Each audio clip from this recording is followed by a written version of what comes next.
would you think if you were sitting at your graduation and the speaker came out and gave you these 8 steps to happiness that you just read?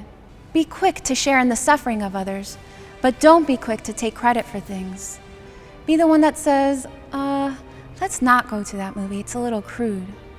Forgive others, even when they don't deserve it. And when people may laugh at you for doing these things, smile and be happy anyway. Not exactly what you want to hear on your big happy day, right? But that's exactly what happened when a big crowd gathered and waited to hear what Jesus had to say. He outlined 8 ways that we should live in order to truly be happy. These 8 points, which we call the Beatitudes, are the opposite of what the world tells us will bring us happiness.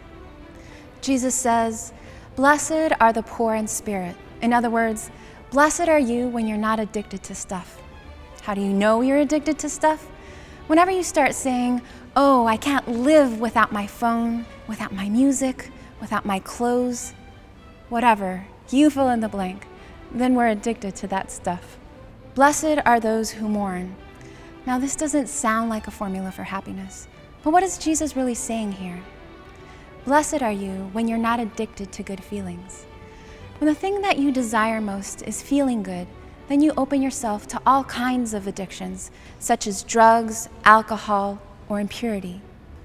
But when we understand that we can offer up our sufferings, when we mourn with and comfort others, then we're united to Christ, both in his suffering, but also in his redemption. Blessed are the meek. Being meek does not mean being a wimp or a pushover. A better word would be gentle. Gentleness is the loving exercise of strength, and only a truly strong person can be gentle. Blessed are those who hunger and thirst for righteousness. What is righteousness anyway? It's doing God's will. When we hunger and thirst for what God wants, he promises that we'll have peace and we'll be filled.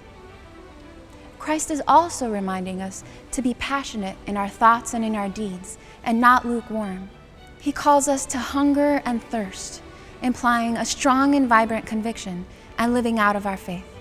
Blessed are the clean of heart. Nothing helps us see God more clearly or understand what he wants than a clean heart. A clean heart is one that is free from sin, and a heart that practices chastity. When we sin, we become blind. Blessed are the merciful. In this beatitude, Jesus invites us to forgive others and not dwell on how much it hurts. We are called to love those who do not love us. In this way, we become channels of mercy to those we forgive, and by forgiving them, we show them a little bit of the heart of God. Blessed are the peacemakers. There are 2 kinds of peace of mind and peace of heart. Peace of mind comes from knowing the truth, and peace of heart comes from doing God's will. Now, the world may tell you that peace of heart comes from doing whatever you want. It's a big lie. So how do you become a peacemaker? A peacemaker is someone that helps others get peace of mind by teaching them the truth, and peace of heart by helping them understand what is God's will. Blessed are those who are persecuted. Courage is a virtue that's really lacking in this world. This beatitude invites us to have courage for standing up for the truth. It is an invitation to heroic virtue. So now we have a complete list. Blessed are the poor, the meek, the hungry, the pure. Blessed are those who mourn, who are merciful, who are persecuted, who are peacemakers. This may not sound like a formula for happiness, but today we're going to look at some of the Beatitudes in action, and you can decide if they work.